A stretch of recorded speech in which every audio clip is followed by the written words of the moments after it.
I took a job in rural Kansas as a night security contractor for a small agricultural research site. I had just finished a long stretch of unstable warehouse shifts in the city and needed something quiet, something that didn't involve dealing with people or endless noise. The listing promised long, calm nights and decent pay for simply patrolling the property. I figured it would be peaceful. Looking back, I realized how wrong I was. The site was an isolated property surrounded by fields that stretched in every direction for miles. The nearest town was a 30-minute drive away, and there were no streetlights once you left the main road. I drove there for my first night shift just after sunset, watching the horizon fade into a wide, empty black. When I reached the front gate, I signed in using the keypad system, parked near the main office trailer, and began my rounds with a flashlight and a tablet that logged each checkpoint scan. The air out there at night was sharp, cold, and still. I could hear everything. The faint hum of electrical wires above the perimeter fence, the rhythmic pulse of the irrigation system, and the occasional rustle from somewhere in the tall grass. For the first 2 nights, nothing felt unusual. I'd walk the fence line, scanned each sensor point, and return to the trailer where I'd sit inside with a coffee and read while monitoring the small bank of cameras. Every so often, I'd catch a glimpse of distant movement, maybe a stray coyote, maybe just shadows moving in the wind. But I didn't think much of it. The first time something truly odd happened was on the 3rd night, close to 2 a.m. I had just finished my second patrol and was sitting at the desk, scrolling through the camera feeds. Most of them were dark except for a few illuminated by floodlights. But one feed, camera 6, showed something that made me stop. It was faint, nearly imperceptible, but in the distance beyond the far field, there was a light, not the bright glow of a vehicle or a building, but a thin, steady white light, standing motionless in the darkness. It looked too low to the ground to be a plane, too still to be a flashlight. I tried zooming in, but the camera's range was limited. The field out there was supposed to be empty, no equipment, no active work zones, nothing but soil and fence. I watched for maybe 30 seconds before the light dimmed and vanished. I told myself it was probably a reflection or a distant farmhouse I hadn't noticed before, but it left a sour feeling in my stomach that didn't go away. Over the next few nights, the same light appeared again, always between 1:30 and 2 a.m., always in the same direction. Sometimes it flickered, sometimes it moved slightly to the left or right. I tried reporting it to the site manager, but he brushed it off, saying nearby farmers sometimes used night equipment for soil testing or pest control.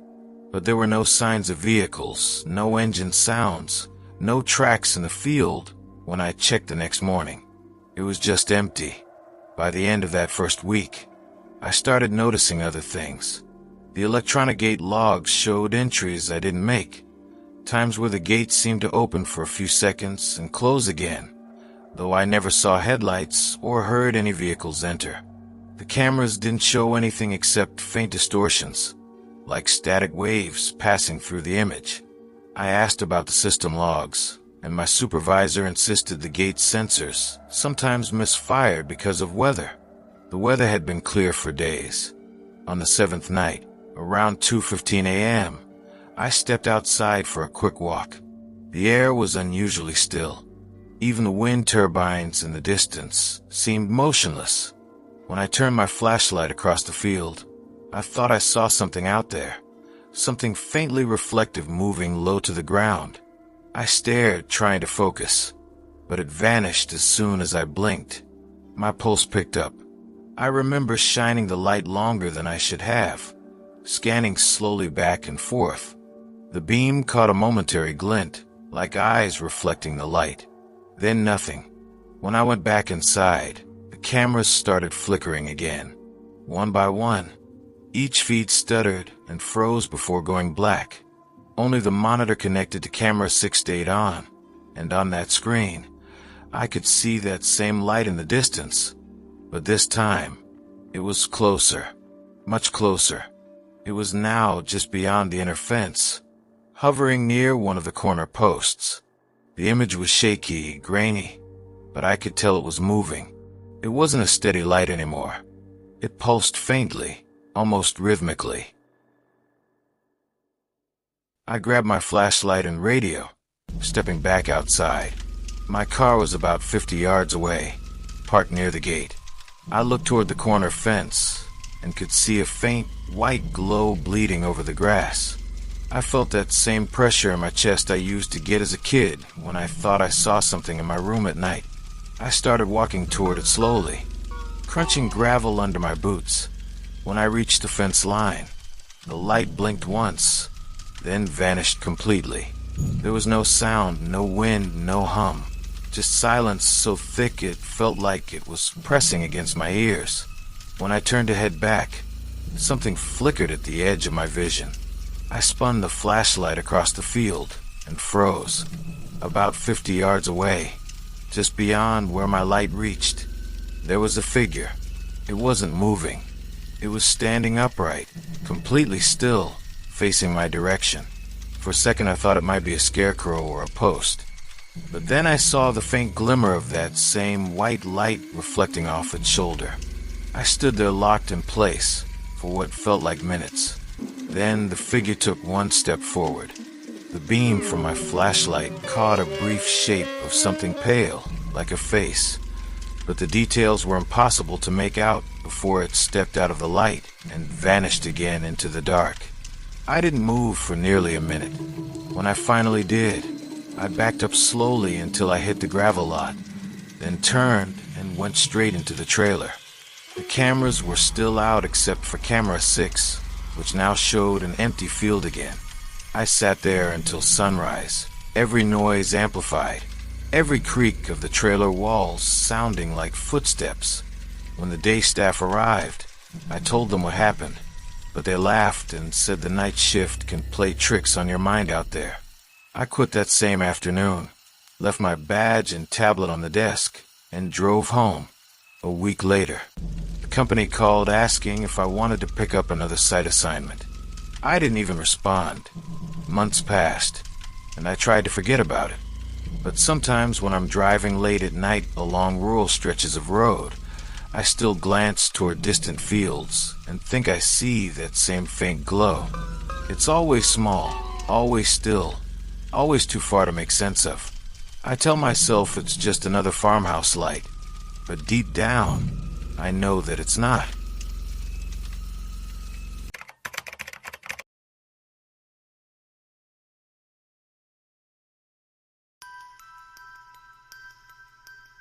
It happened in January 2021, during one of the coldest weeks I can remember in southern Colorado. I was living alone at the time, in a small rental house a few miles outside of town. It sat on a stretch of empty two-lane highway that seemed endless at night, the kind of road that looked like it was built just to connect one nowhere to another. My job then involved late shifts at a printing facility that ran 24 hours. I'd clock out sometime around 1 or 2 a.m., drive the quiet highway home, and stop for gas every few nights at the same small station that stayed open through the night. It wasn't one of those modern convenience centers with bright LEDs and a staff counter. Just a pair of pumps, a flickering sign, and a single camera over the register inside. There was never anyone there except a tired-looking clerk who stayed behind a bulletproof window. The nights out there had their own kind of silence. Even when the wind moved through the desert brush, it didn't sound like rustling leaves or distant traffic. It sounded hollow, like a faint hum inside a tunnel. Most nights, I would leave work too drained to care. I'd get in my car, let the heater blast, and drive straight home without a thought. But the night it all started, something felt off the moment I stepped out of the facility. The air had a strange stillness, heavier than usual, as if the temperature itself had stopped moving. I remember thinking the stars looked sharper than they ever had before, like tiny holes poked in black glass. When I reached my car, I noticed thin frost already forming along the edges of the windshield, so I sat inside for a few minutes letting the defroster run. It was during that time I decided to stop for gas, even though I still had a quarter tank left. I told myself it would save me a trip later in the week, but I think I just wanted a reason not to go straight home. The drive to the station took maybe 10 minutes. It sat at the edge of an old truck route that saw almost no traffic after midnight. When I pulled in, I noticed something strange right away. One of the two floodlights that usually illuminated the lot was dead, leaving half of the station swallowed in shadow. The other light flickered with a slow pulse that made the air feel unsteady. I parked next to the right-hand pump and left the engine running while I stepped out into the cold. The wind hit differently that night. No pattern to it, no rhythm, just random bursts that made the pump hose sway slightly. I set the nozzle, crossed my arms against the cold, and stared toward the empty fields beyond the edge of the lot. There was nothing out there, no houses, no lights, just a faint outline of distant hills under the moonlight. Still, I had that uncomfortable sensation that something in that darkness was aware of me. When I finished fueling, I returned the nozzle and reached for my phone to check the payment receipt. That's when I heard it, a soft scraping sound from somewhere behind the dumpsters near the side of the building. It wasn't loud, just the faint metallic drag of something being pulled slowly along the concrete. I froze, listening. It came again, a little longer this time. I looked around, but didn't see anyone. There were no cars on the road. No headlights approaching, nothing. I got in my car, locked the doors, and decided I'd buy a drink inside just to let the engine warm up more. The clerk behind the glass barely looked up when I approached, and after a minute I went back outside with a bottle of water and a small bag of chips. As I stepped out, I saw the pump hose beside mine moving ever so slightly, rocking back and forth as if someone had just let go of it. I stood there for several seconds trying to figure out why, but there was no wind strong enough to move it like that. That's when I heard it again, the same scraping sound, but now it was closer. It seemed to be coming from the far end of the building, where the floodlight didn't reach. I should have driven off right then, but something about that sound drew me in. It wasn't curiosity so much as unease, like when you hear a noise in your house at night and can't rest until you confirm it's nothing.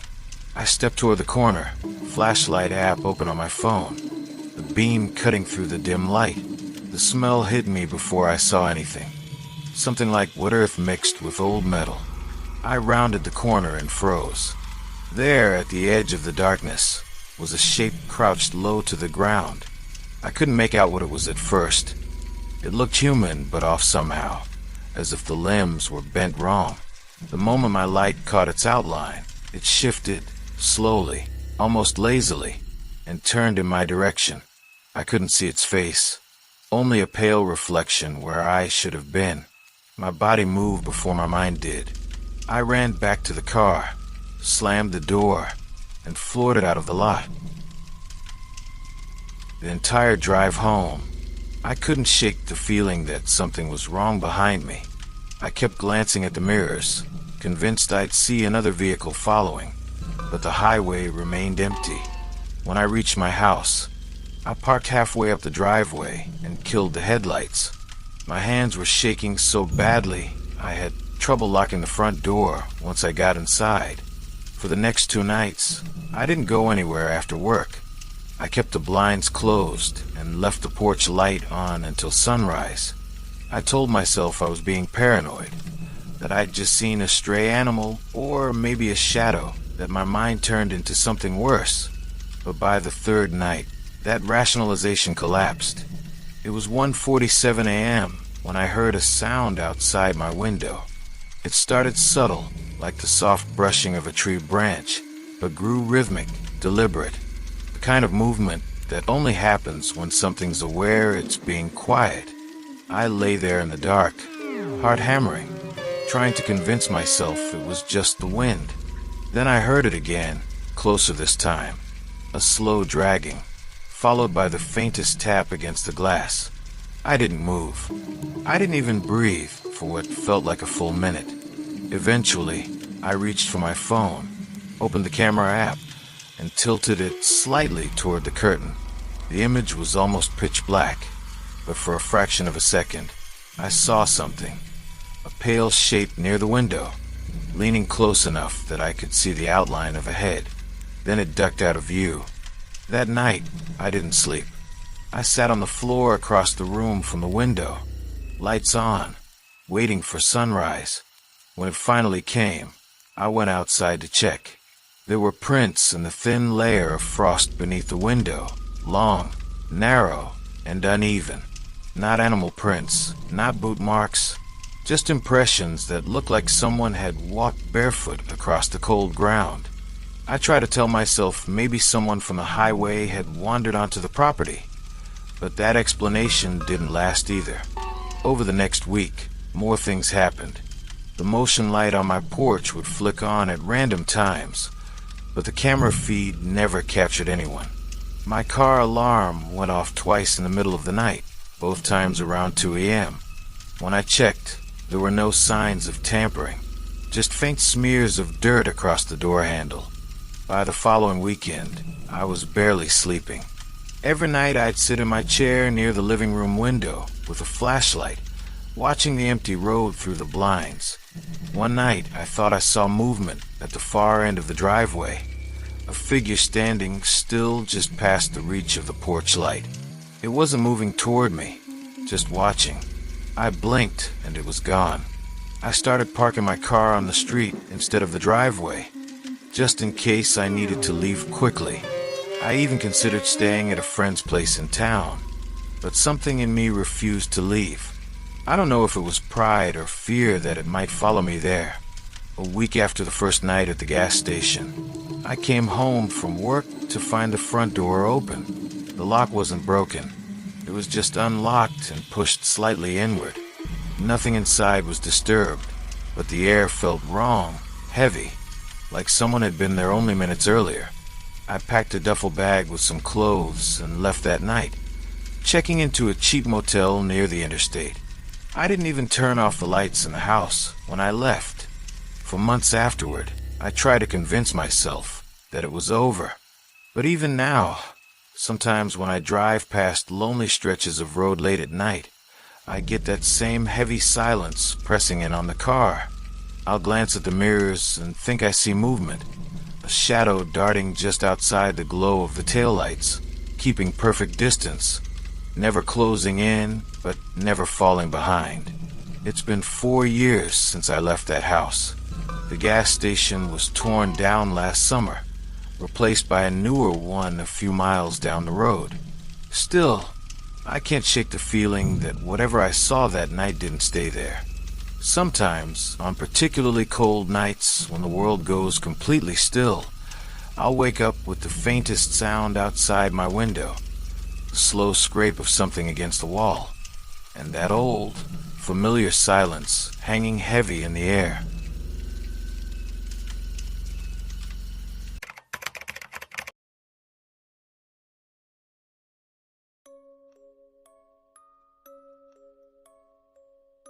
I decided to take a solo road trip across the Pacific Northwest. I'd been working remotely for almost a year, spending most of that time in the same small apartment, surrounded by the same walls, following the same routines. I told myself I needed a break from everything familiar, some open space, some quiet, reset. My plan was to drive from Seattle down to the Oregon coast, following back roads instead of the main highways, staying in small roadside motels whenever I felt tired. The first few days were exactly what I'd hoped for. Empty roads through thick forests, small diners that looked untouched for decades, and long stretches where it felt like the world had stopped existing beyond the reach of my headlights. I didn't mind solitude. In fact, I found it peaceful. I'd pull over at scenic overlooks and listen to nothing but wind and birds. But on the fifth night, that silence began to feel different, less peaceful, more hollow, like the quiet was waiting for something. That night, I left a small coastal town just after 9 p.m. I hadn't planned to drive late, but a storm was rolling in from the west, and I wanted to put some distance between myself and the rain. The road I followed was long, flat, and empty, bordered by dense forest on both sides. After an hour of driving, my fuel light came on, and the GPS showed the nearest gas station was over 30 miles away. I figured I'd be fine, but around the halfway point, I saw the glow of a rest stop sign through the trees. The place looked deserted when I pulled in. There were no other cars, no lights except for a few flickering lamps near the restroom building, and a single semi-truck parked at the far end of the lot with no visible driver. The air felt heavy when I stepped out, humid and still, with that faint, wet smell that comes before rain. I stretched my legs, locked the car, and walked toward the vending machines near the restrooms to grab a drink. That's when I noticed something strange.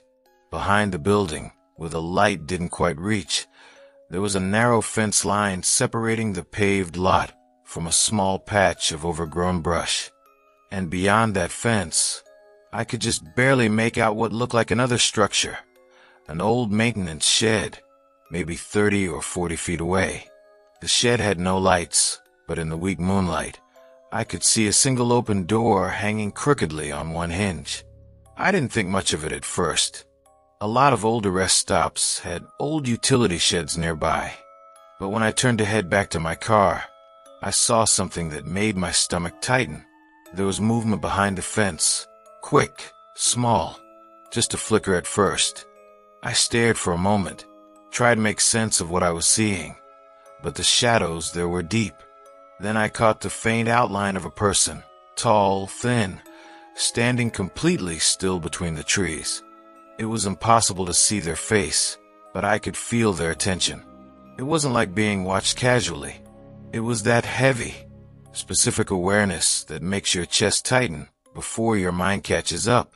I tried to rationalize it as a traveler, maybe the driver from the parked truck stretching his legs, but something about the stillness didn't fit. The figure didn't move at all, not even when I stepped closer to the vending machine light.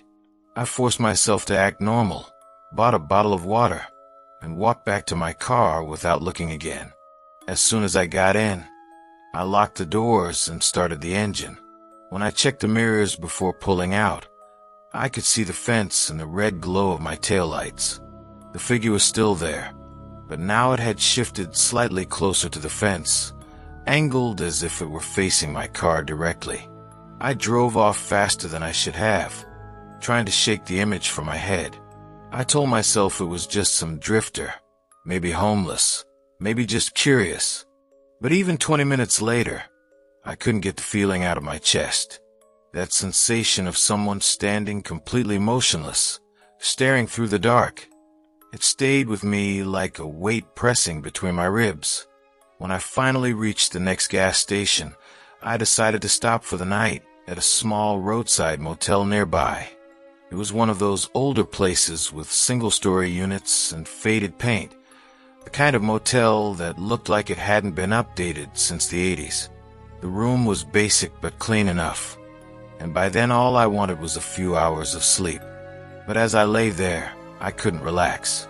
Every small sound outside, the wind, the occasional passing car, sounded too close, too deliberate. At some point past midnight, I heard something that made my blood run cold. A light tapping sound came from the thin wall near the bed, the one that faced the parking lot. It was slow and spaced apart. 2 taps, silence, then 2 more. I sat up, heart pounding, trying to listen through the noise of the air conditioner. It continued for another 10 seconds, then stopped completely. I thought maybe it was the pipes or some small animal outside. I managed to fall asleep around 3 a.m., but I woke up at dawn with the uneasy feeling that someone had been in the parking lot while I slept. When I went to check out, I noticed something on the rear bumper of my car. A small smear of dirt, shaped almost like a handprint. I brushed it off, assuming it was from the drive, but it looked too distinct, too deliberate. I didn't say anything to the motel clerk, just got my receipt and left. The next day, I tried to put it out of my mind. I spent the morning hiking a coastal trail and then grabbed lunch in a small town before heading back inland toward Portland. But that night, around the same time as before, I noticed something in my rearview mirror while driving through another dark stretch of road. A set of headlights appeared behind me. At first, I didn't think much of it, but the car stayed back, never passing, never dropping out of sight.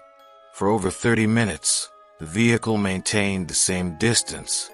I changed lanes twice and even slowed down to see if it would pass, but it didn't.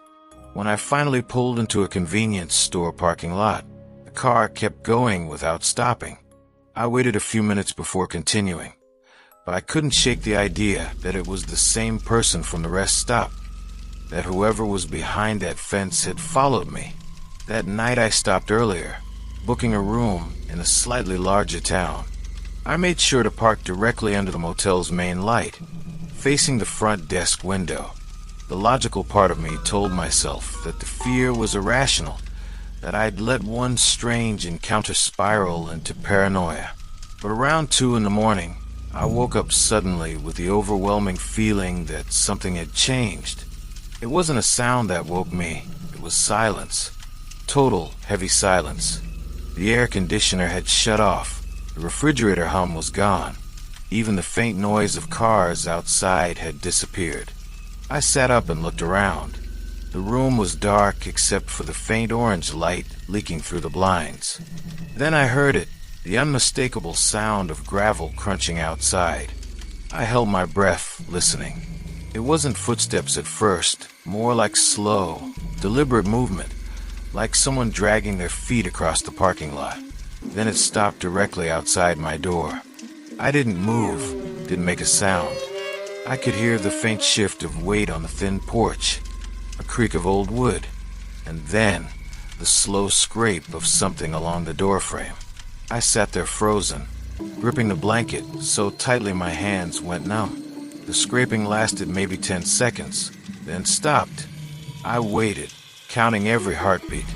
After a long silence, I heard movement again, but this time it was coming from the window near the bed. A soft shuffle, then a faint pressure against the glass. My mind was racing. I wanted to look but couldn't. It felt like whatever was out there was waiting for that exact reaction. After several long minutes, the sound faded. I didn't move for the rest of the night. When morning came, I checked the window and saw what looked like faint streaks in the condensation. 5 thin lines drawn downward, uneven, almost like fingers. I told myself it had to be condensation trails, but deep down I knew better. I cut the trip short that day. I drove straight home, only stopping for gas once. Even there, I couldn't relax. For weeks afterward, I'd wake up around 2 a.m. with that same heavy silence in the room. Once, I even caught myself looking out the window, half expecting to see that figure standing in the dark, watching. 3 months later, long after I'd stopped thinking about it daily, I was cleaning out the trunk of my car and found something wedged behind the spare tire. A small strip of dirty fabric, torn and stiff with what looked like dried mud. I threw it away without looking too closely. But that night I dreamed of the rest stop again. The broken fence, the shed, the man standing completely still, and the sense that he wasn't alone. Sometimes now, when I drive long distances late at night, I pass old rest areas or abandoned gas stations, and every single time, I look away as fast as I can, because the one time I didn't, I learned that some places aren't just lonely, they're watched.